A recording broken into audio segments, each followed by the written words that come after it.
Mi familia me pidió que no volviera a contactarlos nunca más, así que cancelé los depósitos, congelé el fondo familiar y dejé que enfrentaran las consecuencias. Al día siguiente, mi hermana me llamó desesperadamente 13 veces. Tengo 32 años, soy hombre y gano alrededor de 165.000 al año, sin contar las bonificaciones trimestrales que en los buenos años me elevan por encima de los 200.000. Llevo trabajando en esta industria desde que terminé la universidad, empecé desde abajo como estimador de proyectos ganando 35.000 hasta llegar a dirigir obras comerciales multimillonarias. Ha sido un camino duro, con semanas de más de 70 horas, plazos imposibles, liderar equipos de más de 50 personas y resolver problemas que, si no se manejan bien, pueden costar cientos de miles de dólares. Mi situación familiar es, por decirlo de alguna forma, complicada. Mi padre lleva más de 10 años, entre oportunidades, lo que en realidad es una forma educada de decir que vive en el sofá. Está convencido de que el trabajo perfecto está por llegar. Tiene 58 años y no ha tenido empleo estable desde que la recesión de 2008 acabó con su carrera en ventas. Mi madre trabaja a tiempo parcial en una joyería local y apenas genera unos 18.000 al año cuando se digna irregularmente. La tienda es de esas boutiques que venden accesorios absurdamente caros a señoras que creen que gastar 200 en una pulsera las vuelve sofisticadas. Mi hermana, Natalia, de 29 años, está convencida de que será famosa en Instagram. Tiene 2.800 seguidores que la ven publicar fotos de tazas de café y bolsos falsificados que finge que son de diseñador. Nunca ha durado más de 8 meses en ningún empleo, renunció a un puesto de recepcionista porque responder llamadas no era para ella, la despidieron de una tienda por llegar tarde constantemente y abandonó su trabajo como anfitriona de restaurante porque un cliente fue grosero con ella. Cambia de pareja con frecuencia, casi siempre según la cantidad de dinero que tengan o el auto que conduzcan, y tiene la misma noción de finanzas que un niño suelto en una tienda de dulces con una tarjeta sin límite. Pero claro, es la niña de la casa, la princesa que, según mis padres, no puede hacer nada mal, así que no se le puede criticar ni pedir responsabilidad. Hace unos 6 años, cuando mi carrera empezó a despegar de verdad, cometí lo que ahora reconozco como un error monumental, ayudar económicamente a mi familia. Al principio, parecía algo natural. Mi padre necesitaba arreglar la transmisión de su vieja camioneta, eran 2.800 y lo pagué sin pensarlo. Las tarjetas de crédito de mi madre estaban al tope por sus compras compulsivas, así que le cubrí los 3.200 que debía. Natalia se había quedado sin dinero tras gastar su sueldo en ropa nueva y estaba por ser desalojada, cubrí su renta atrasada de 1.650. En ese momento, me sentía increíble. Era el exitoso, el que ayudaba, el que rescataba a su familia. Mis padres se mostraban orgullosos de mis logros, Natalia incluso respondía a mis llamadas y me trataba con algo parecido al respeto por un breve tiempo. Parecía que éramos una familia funcional, pero aprendí algo fundamental que desearía haber sabido antes: cuando ayudas continuamente a las personas, dejan de verlo como un acto de generosidad y empiezan a verlo como tu obligación. Lo que comenzó como asistencia en emergencias se convirtió en una red de seguridad permanente. Sin darme cuenta, ya no estaba ayudando, estaba financiando el estilo de vida que ellos elegían. Lo que al principio eran gastos ocasionales se volvió una expectativa mensual. El vehículo de papá, por ejemplo, mágicamente necesitaba reparaciones costosas cada 3 meses. Mamá siempre tenía algún gasto inesperado que coincidía con su deseo de redecorar o comprarse muebles nuevos. Natalia convirtió la manipulación financiera en una especie de arte escénico, era todo un espectáculo.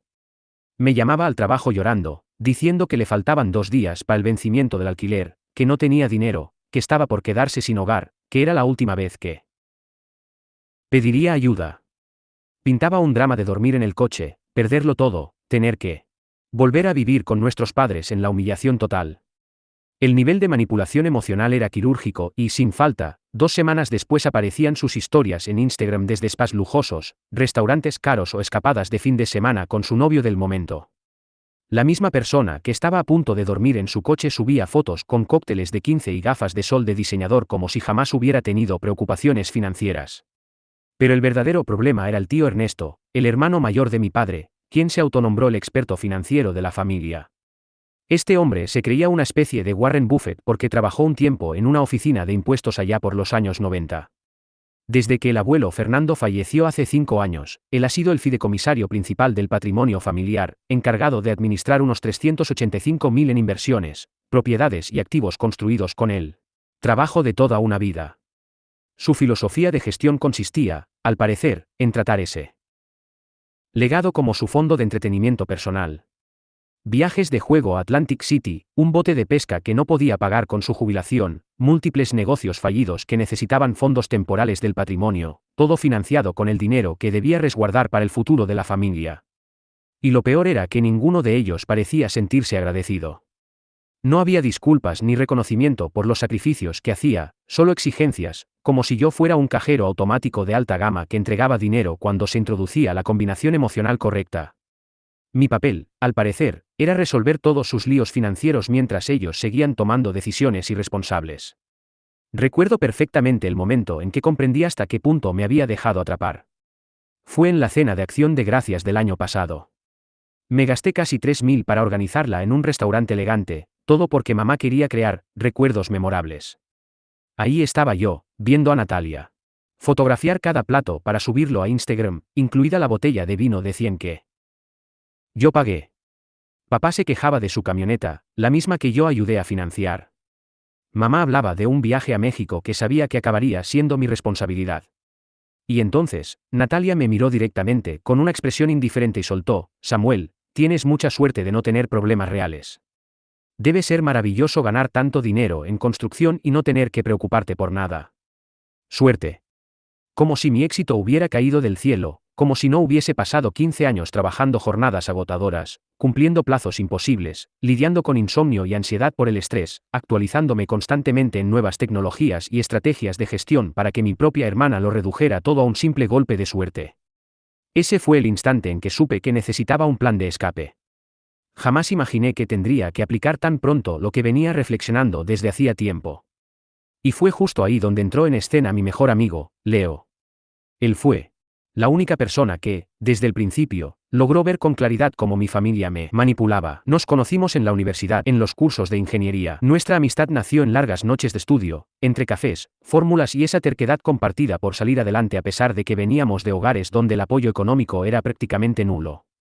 Al final, yo me especialicé en gestión de obras de construcción, mientras que Leo siguió un camino más emprendedor, fundó una pequeña pero creciente consultora especializada en optimización de procesos y sistemas para empresas medianas. Leo tiene una especie de sexto sentido para detectar mentiras y manipulación, tal vez lo desarrolló por todo lo que vivió de niño. Durante años, observó cómo se desenvolvía la dinámica en mi familia y nunca tuvo reparos en compartir sus preocupaciones, aunque siempre lo hacía desde el cariño, no desde la crítica. Hermano, tu familia te ve como un cajero automático con patas, me decía cada vez que yo mencionaba que había vuelto a pagar algo por ellos. ¿Hace cuánto que no te preguntan cómo estás, si te sientes agotado, qué metas tienes en tu carrera? Siempre es, hola, seguido de una nueva solicitud de dinero. Yo solía restarle importancia, para mí, la lealtad familiar estaba por encima de todo y creía firmemente que apoyarlos era lo correcto. Pero Leo llevaba un registro detallado de todo, literalmente había anotado cada vez que mencioné haberles dado dinero. Y un día, sin previo aviso, me mostró los resultados en una hoja de cálculo con exactitud milimétrica, más de 78.000 entregados en solo 3 años. 78.000, piénsalo un segundo, más de lo que mucha gente gana en todo un año. Y yo simplemente se los había transferido a personas que no solo no lo agradecían, sino que actuaban como si fuera mi obligación natural. Te están exprimiendo, me advirtió Leo durante nuestra última charla seria sobre el tema. Y lo peor es que ni siquiera te respetan. Ya no eres su hijo ni su hermano, eres su patrocinador, el salvavidas económico, te han reducido a una billetera con voz. Leo tiene una franqueza brutal que, aunque duele, es tremendamente útil. También tiene una capacidad para resolver problemas de forma creativa que terminaría siendo clave en todo lo que ocurrió después. Él sí había crecido en la pobreza real, no como el mal momento temporal que mi padre, Raúl, solía mencionar, sino en la miseria de verdad. Madre soltera, 4 hijos, varios turnos al día entre limpieza y servicio de restaurante, su padre los abandonó cuando él tenía apenas 11 años. Leo se pagó la universidad con becas, préstamos estudiantiles y turnos nocturnos en una gasolinera abierta 24 horas, aprovechando para estudiar entre cliente y cliente, muchas veces a las 3 de la madrugada. Así que, cuando vio cómo mi familia se beneficiaba de mis logros sin aportar absolutamente nada a cambio, lo indignó profundamente, no por envidia, sino por justicia. Tu problema, me dijo una noche mientras jugábamos en línea, como solíamos hacer los fines de semana, es que estás usando una estrategia equivocada. Tú estás jugando Ajedrez y ellos damas, usan las emociones para manipular y tú respondes con lógica. Ellos te cuentan una historia triste y tú les das un cheque para resolverlo. Estás permitiendo que usen tus propias reglas contra ti. Entonces, ¿qué sugieres? Que dejes de jugar a su ritmo y empieces a pensar como estratega. Eres un jefe de proyectos, ¿no? Solucionas problemas complejos todos los días, coordinas equipos, prevés errores. Pues empieza a tratar tu situación familiar como si fuera un proyecto más que necesita ser resuelto. Me reí al principio, pensando que exageraba, pero esa conversación plantó una semilla, la idea de aplicar a mi familia el mismo enfoque analítico que usaba en el trabajo.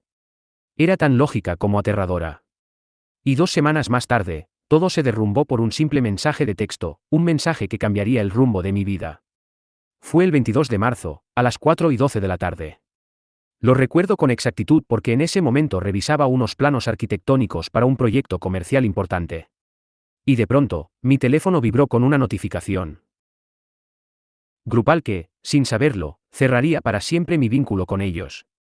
El mensaje venía del teléfono de mi madre: Claudia, hemos hablado entre todos y creemos que es momento de que tomes distancia del manejo financiero familiar. Podemos encargarnos nosotros. Por favor, no nos contactes por un tiempo, necesitamos espacio para resolver las cosas sin interferencias externas. Me quedé mirando esa pantalla sin saber cómo reaccionar. Lo leí una y otra vez, esperando que fuera un error o que tal vez se lo hubiera mandado por equivocación a la persona equivocada. Pero unos minutos después, Natalia respondió con una cadena de emojis celebratorios y mi padre, Raúl, le dio me gusta al mensaje, como si acabaran de anunciar algo maravilloso. Me habían despedido. Así, sin más, como si ser su hijo y su hermano fuera un trabajo del cual se me podía echar. Y yo sabía exactamente que lo había provocado. 3 semanas antes, había solicitado a tío Ernesto, quien tenía a su cargo la administración de los fondos del patrimonio familiar, un desglose claro de ciertos retiros sospechosos que había notado en el último informe trimestral. No acusé a nadie ni hice escándalo, solo pedí claridad: ¿podrías explicarme estos movimientos y para qué se usaron? Al parecer, pedir rendición de cuentas sobre el dinero que dejó abuelo Fernando era considerado una invasión a su privacidad. Para ellos, fue un acto de control que atentaba contra su autonomía. Mientras más lo pensaba, más rabia me daba. Estas personas me habían usado durante años como su respaldo económico, esperando que financiara sus decisiones sin recibir en retorno ni una pizca de apoyo real. Y el día que pregunté algo tan simple como, ¿en qué se está usando el dinero del abuelo?, me convirtieron en el enemigo. Lo primero que hice fue llamar a Leo. Tenía las manos temblando mientras marcaba su número. Esto no puede ser real, dijo en cuanto le leí palabra por palabra el mensaje. Lo hicieron. Te dejaron fuera como si fueras un empleado que pueden despedir sin más. Yo tampoco podía creerlo. Después de todo lo que hice por ellos, de todo el dinero que aporté, de cada favor. Detente ahí, me interrumpió Leo con firmeza. Esto es, de hecho, lo mejor que podía pasarte. Te acaban de dar la justificación perfecta para cortar por completo. Ya no hay dudas, mostraron exactamente quiénes son y lo que sienten realmente por ti. ¿Y la lealtad familiar, dónde queda eso? ¿Lealtad?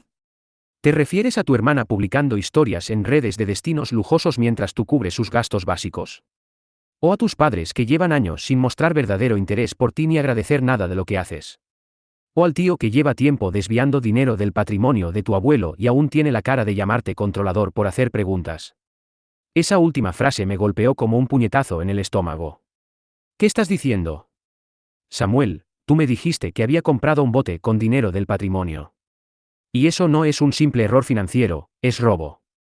Robo directo de la herencia de un hombre ya fallecido. Entonces, ¿qué propones que hagamos? No. Vas a enfrentarte a esto solo. He visto cómo te exprimen durante años y estaba esperando el momento oportuno para ayudarte a enfrentar a estas sanguijuelas. Pues bien, ya nos han entregado esa oportunidad en bandeja. La energía de Leo era contagiosa, pero en el fondo aún dudaba si realmente debía escalar esto o simplemente alejarme. Tal vez sería mejor dejarlo pasar, irme en silencio. Escúchame bien, dijo con tono grave. Estas personas se han aprovechado de tu esfuerzo y tu generosidad por años. Y en cuanto pediste algo tan básico como rendición de cuentas, te descartaron sin dudarlo. No merecen más tu consideración ni tu protección. Lo que merecen son consecuencias. Y lo peor era que tenía razón. Llevaba 3 años siendo su cajero automático y apenas pedí algo de transparencia sobre el destino del dinero, pasé a ser el enemigo al que había que excluir. Está bien, dije, sintiendo un cambio profundo en mi interior. ¿Qué hacemos primero? Evaluar el daño. Todavía tienes acceso a sus cuentas y servicios. En ese momento sonreí. Por primera vez desde que recibí ese mensaje.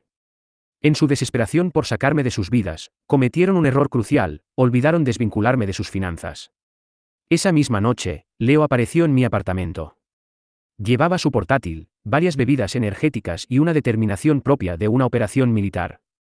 Nombró el plan como auditoría familiar y comenzamos a listar cada cuenta, servicio o sistema financiero al que yo tuviera acceso. La lista fue mucho más extensa de lo que imaginaba. Resulta que era usuario autorizado en la cuenta principal de mis padres, un acceso que me dieron años atrás cuando Raúl tuvo problemas con su crédito. Tenía sus credenciales bancarias porque yo mismo los ayudé a abrir esas cuentas y configurar pagos automáticos. Además, yo era el titular principal de nuestro plan familiar de telefonía móvil, el seguro del auto y 6 servicios públicos, incluyendo agua, electricidad, gas e internet. Más importante aún, tenía acceso total al almacenamiento en la nube compartido donde estaban los documentos legales del patrimonio del tío Ernesto, así como registros financieros sensibles. Y lo más sorprendente, yo figuraba como fideicomisario suplente en el testamento de abuelo Fernando. Al parecer, todos lo habían olvidado, excepto yo. Esto es una joya, comentó Leo observando los estados de cuenta. Es peor de lo que pensaba. En los últimos 6 meses, el tío Ernesto había retirado más de 30.000 del patrimonio para gastos personales. Raúl había sobregirado la cuenta familiar 11 veces, acumulando cientos en comisiones. Claudia, por su parte, había acumulado más de 1.500 en deudas con compras en canales de televisión. Pero lo que me dejó helado fue lo de Natalia. Ella había estado usando una tarjeta de crédito conectada a mi línea principal, cargos en tiendas de lujo, restaurantes, spas y productos exclusivos, todo sin mi permiso. Samuel, literalmente te ha estado robando durante meses, dijo Leo repasando los movimientos. Mira esto, 750 en Louis Vuitton, 1.100 en una boutique del centro, 420 en un solo brunch, 280 en masajes. Vive como una reina, pero con tu dinero. Sin embargo, lo más contundente fue la evidencia de la mala gestión financiera del tío Ernesto. Leo cotejó los documentos legales del fideicomiso con el historial de transacciones, construyendo un caso sólido de fraude. Esto no es simple descuido, es malversación, fraude y violación de deber fiduciario, aseguró mostrándome la pantalla. Usó dinero del patrimonio para el anticipo de ese bote, pagó su hipoteca con los fondos y este retiro de 9.200 coincide con el mismo fin de semana en que publicó fotos en Atlantic City. ¿Cómo estás tan seguro de eso? Leo abrió el perfil del tío en redes sociales con una sonrisa que parecía sacada de un thriller policial. Nuestro brillante amigo publicó fotos en el Casino Borgata con fecha y ubicación. Coincide exactamente con el retiro, misma fecha, mismo monto. Es prueba irrefutable. Pasamos las siguientes 4 horas documentando cada hallazgo. Leo creó una carpeta cifrada en su servidor y subió copias de todos los estados de cuenta, transacciones sospechosas y cualquier documento que sirviera como prueba. Cuando terminamos, habíamos armado lo que bien podría considerarse un expediente criminal completo. Listo, dijo Leo recostándose con una expresión de triunfo. Esto basta para hundirlos financiera y legalmente. La pregunta es, ¿qué vas a hacer con esta información? Me tomé unos segundos para pensarlo mientras una claridad helada se apoderaba de mí. Quiero que sientan lo mismo que me hicieron sentir a mí, usados, traicionados, aprovechados y totalmente impotentes. Así se habla, dijo Leo asintiendo con convicción. Pero debemos hacerlo con inteligencia, no podemos arrasar todo de inmediato. Era momento de actuar con precisión. Teníamos que aplicar una presión progresiva para que mi familia comprendiera con exactitud lo que estaban perdiendo y por qué lo estaban perdiendo. Leo me explicó lo que denominó la estrategia en cascada, un método estructurado para desmantelar poco a poco el sistema de apoyo del que se habían beneficiado durante años. La primera fase consistía en cortar lentamente su acceso a mis fondos y líneas de crédito, de modo que empezaran a notar la tensión financiera sin comprender de inmediato cuál era el origen del problema. En la segunda etapa, cerraríamos uno a uno todos los servicios y cuentas que yo financiaba, obligándolos a asumir sus propias responsabilidades básicas. La tercera etapa sería la más delicada, exponer el fraude de tío Ernesto ante las autoridades competentes y permitir que la justicia penal se encargara del resto. ¿Y qué hay de Natalia?, le pregunté. Leo sonrió con una expresión casi demoníaca. Ah, tengo planes muy específicos para tu querida hermana, dijo con un tono cargado de intención. Ha construido una vida entera de apariencias usando tu dinero mientras te trata como si fueras basura. Ya es hora de que experimente lo que significa vivir en el mundo real. Decidimos comenzar con movimientos pequeños pero estratégicos que se acumularan con el tiempo. La primera jugada fue llamar a mi compañía telefónica y eliminar a toda mi familia de mi plan celular. No hubo advertencias, ni explicaciones, ni oportunidad para que hicieran arreglos alternativos. Simplemente, sus teléfonos dejaron de funcionar en medio de cualquier conversación que estuvieran teniendo. En menos de 3 horas, tenía en mi bandeja de entrada más de 20 llamadas perdidas y 40 mensajes de texto de diferentes familiares, todos tratando desesperadamente de entender por qué sus celulares se habían apagado de repente. Algunos estaban confundidos: ¿te olvidaste de pagar el plan? Otros eran más exigentes: soluciona esto ahora mismo. Y los más desesperados: necesito el teléfono para el trabajo, Samuel. Por favor. No respondía ninguno. El siguiente paso fue desvincularme como usuario autorizado en todas las cuentas de servicios, electricidad, gas, internet, agua, todo lo que se había pagado automáticamente con mi tarjeta de crédito. Llamé a cada empresa, cancelé los pagos y les informé que ya no era responsable de esos servicios. La belleza de este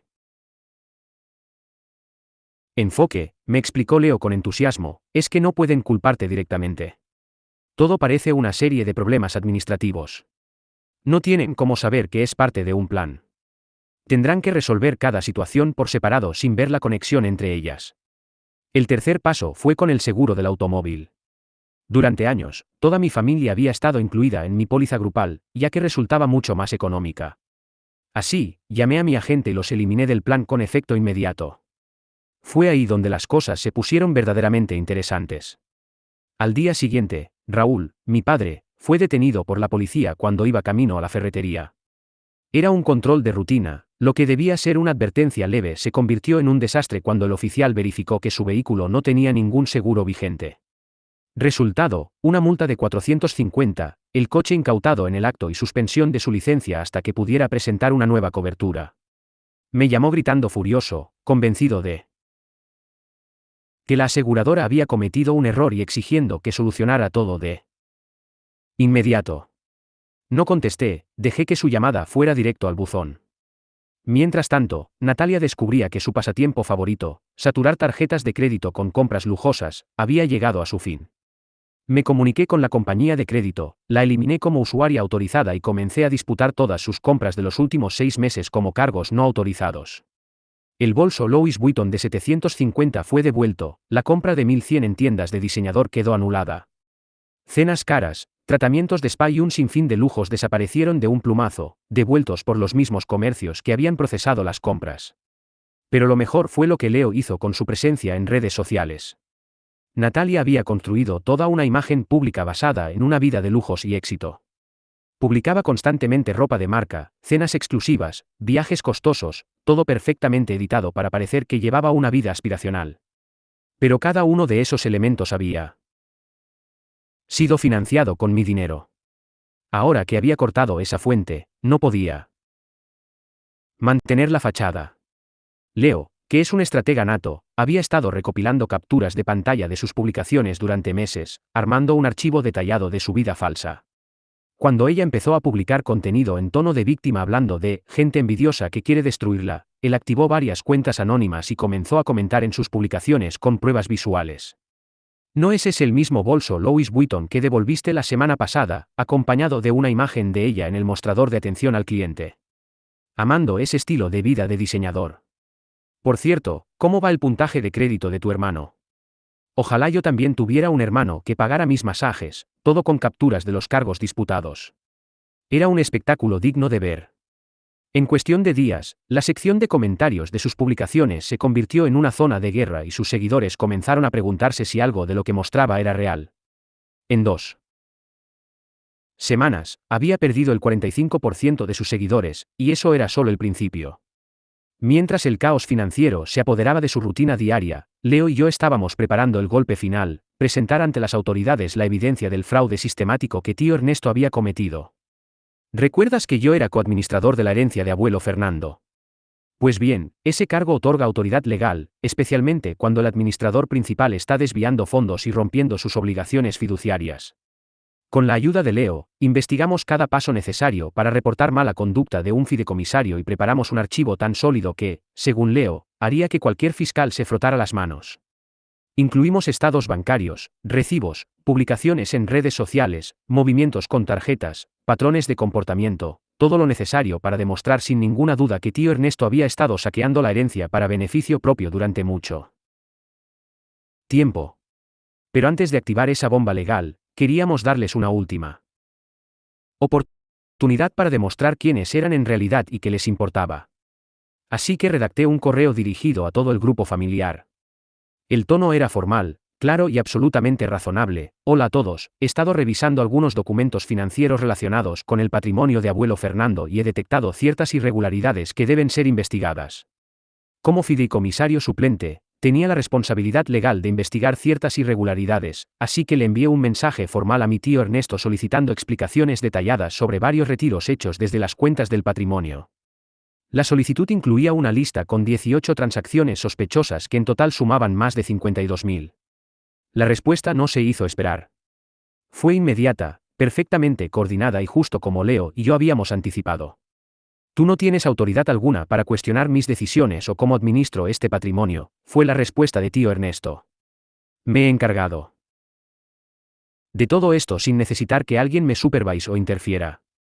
La reacción de mi padre, Raúl, fue todavía más indignante. Samuel, estás completamente fuera de lugar.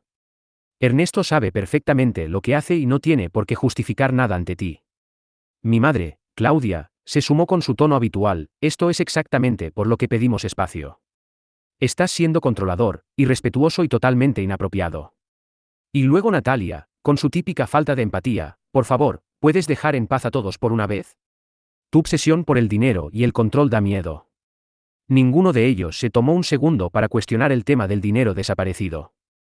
Nadie mostró la más mínima preocupación por un posible fraude o mala gestión del legado de abuelo Fernando. Simplemente se cerraron en banda y me atacaron por hacer preguntas legítimas basadas en documentación real. Perfecto, dijo Leo al leer sus respuestas. Nos acaban de entregar todo lo necesario para demostrar que esto no es un drama familiar ni un conflicto personal. Es una conducta criminal y todos están ayudando a encubrirla.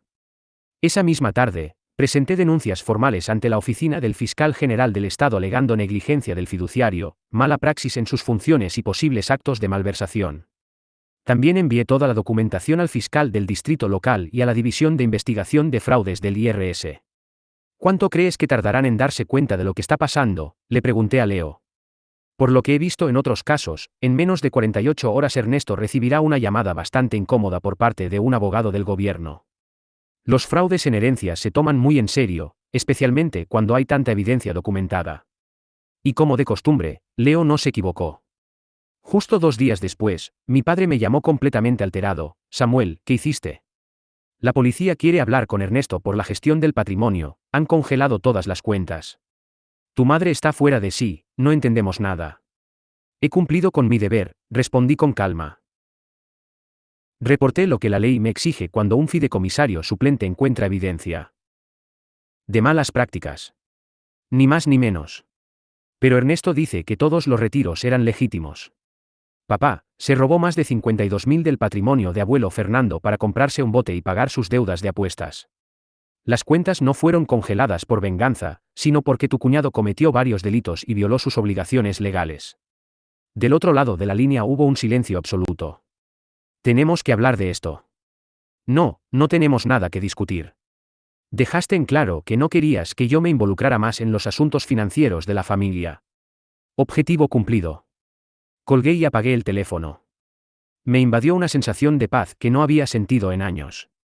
A la mañana siguiente, Leo me despertó con una sonrisa, Ernesto había sido arrestado en su casa y acusado formalmente de múltiples cargos: fraude patrimonial, malversación de fondos y violación de deber fiduciario.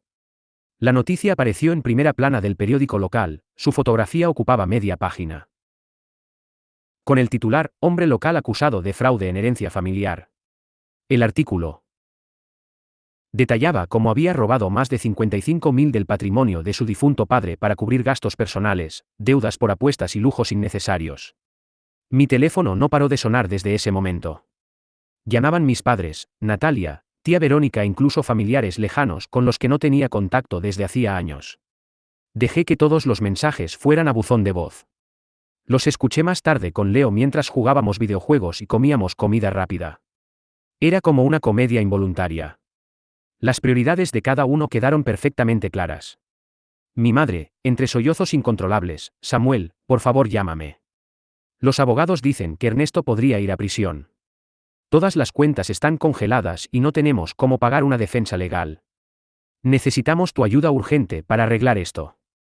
Mi padre, con un tono derrotado: hijo, sabemos que no manejamos esto de la mejor manera, pero seguimos siendo familia.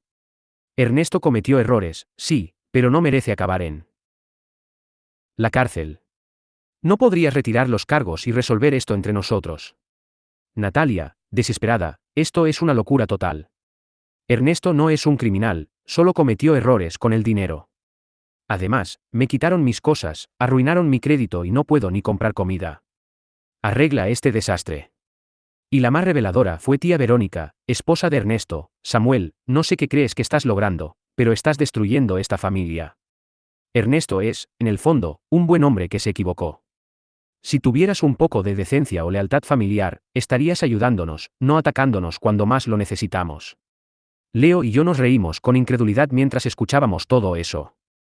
Ninguno asumía responsabilidad alguna, nadie se disculpaba por cómo me trataron ni por haberme utilizado durante años. Siguen sin entender lo que está ocurriendo, comentó Leo divertido.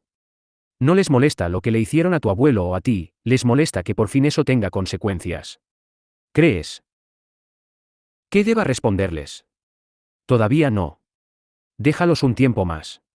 Necesitan darse cuenta de verdad de que esa vida que llevaban gracias a ti se terminó. Solo así podrán cambiar en serio. Y tenía razón.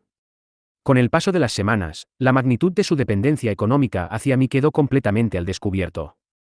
Sin mi respaldo financiero, todo su sistema se vino abajo de forma estrepitosa. El camión de papá fue embargado porque ya no podía pagar las cuotas mensuales. Mi madre tuvo que cancelar el viaje a México que ya tenían planeado y comenzar a trabajar turnos extra en la joyería solo para poder cubrir los gastos básicos. Natalia, por su parte, terminó regresando a vivir con mis padres porque no podía costear el alquiler ni cubrir lo mínimo para subsistir.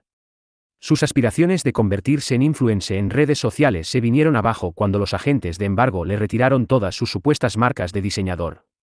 Fue entonces cuando me enteré de que durante los últimos 2 años yo había estado firmando como aval del contrato de arrendamiento de la casa donde vivían. Al desvincularme legalmente del contrato, el propietario revisó los ingresos reales del grupo familiar y determinó que no cumplían con los requisitos para seguir habitando la propiedad. Les dieron 30 días para abandonar el lugar. Pero el mayor problema era otro: los costos legales que se acumulaban con rapidez.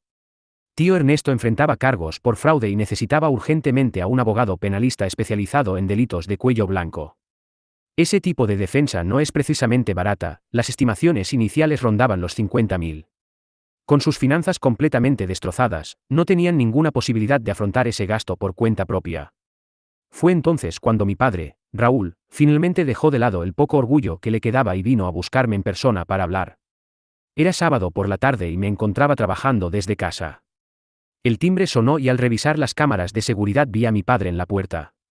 Parecía haber envejecido 15 años en el último mes, llevaba puesta una camisa arrugada, el cabello en completo desorden y una expresión que gritaba derrota, muy lejos del hombre que años atrás me sermoneaba sobre el deber familiar y saber cuál era mi lugar. Decidí dejarlo esperando allí durante 10 minutos, observando desde el monitor cómo se movía con nerviosismo, ensayando una y otra vez lo que probablemente era su discurso. Finalmente abrí la puerta. Samuel, dijo con voz apenas audible, por favor, necesitamos hablar. ¿Hablar de qué exactamente? ¿Sobre Ernesto?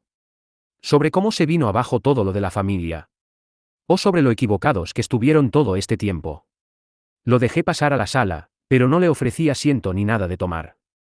Se quedó de pie, incómodo, mirando mi sala bien decorada, los dispositivos electrónicos de alta gama, mi vida claramente estable, todo lo que había logrado construir desde que dejé de mantener económicamente a otros adultos. La verdad es que arruinamos todo, dijo con un temblor en la voz. Te fallamos durante años, abusamos de tu generosidad y cuando intentaste ponernos límites, te excluimos como si no valieras nada.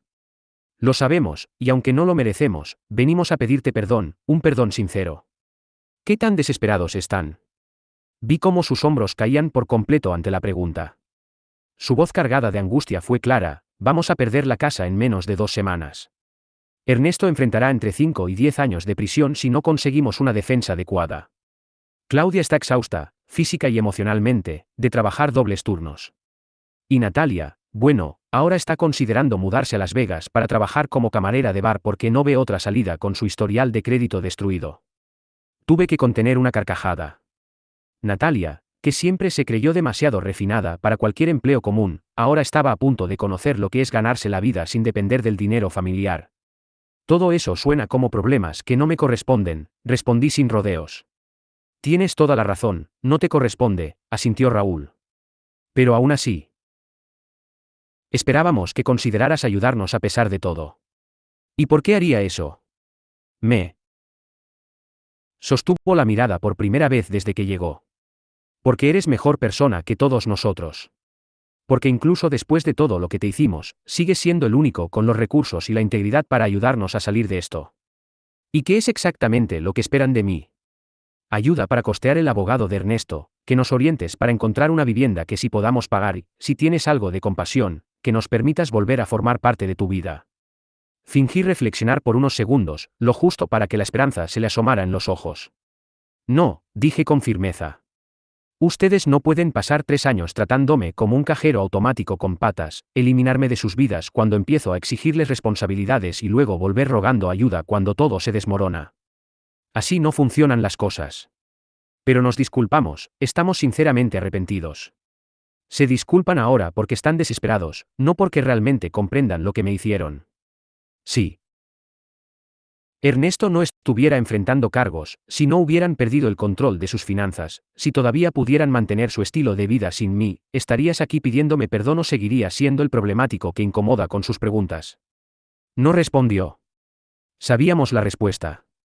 Esto es lo que va a pasar, continué con tono definitivo. Ernesto va a declararse culpable y pasará un buen tiempo en prisión porque es un ladrón que estafó al patrimonio de su propio padre fallecido. Tú y mamá se mudarán a una vivienda que puedan pagar con sus ingresos reales. Natalia buscará un empleo de verdad y aprenderá cómo funciona la vida sin el respaldo económico familiar. Y ustedes vivirán las consecuencias de haberme tratado como un estorbo durante años. ¿Y tú qué harás? Yo seguiré con mi vida, rodeado de personas que me valoran como ser humano, no como una fuente de dinero, empezando por Leo, que ha sido más hermano para mí que cualquiera de ustedes. Justo en ese momento, como si lo hubiéramos ensayado, Leo entró a la casa. Con comida para nuestra sesión de videojuegos. Vaya, qué sorpresa, señor Herrera, saludó Leo con sarcasmo evidente. ¿Cómo va el tema de la quiebra familiar? El rostro de mi padre se tornó rojo de vergüenza y rabia. No dijo nada, solo dio media vuelta y se fue, probablemente para no volver nunca.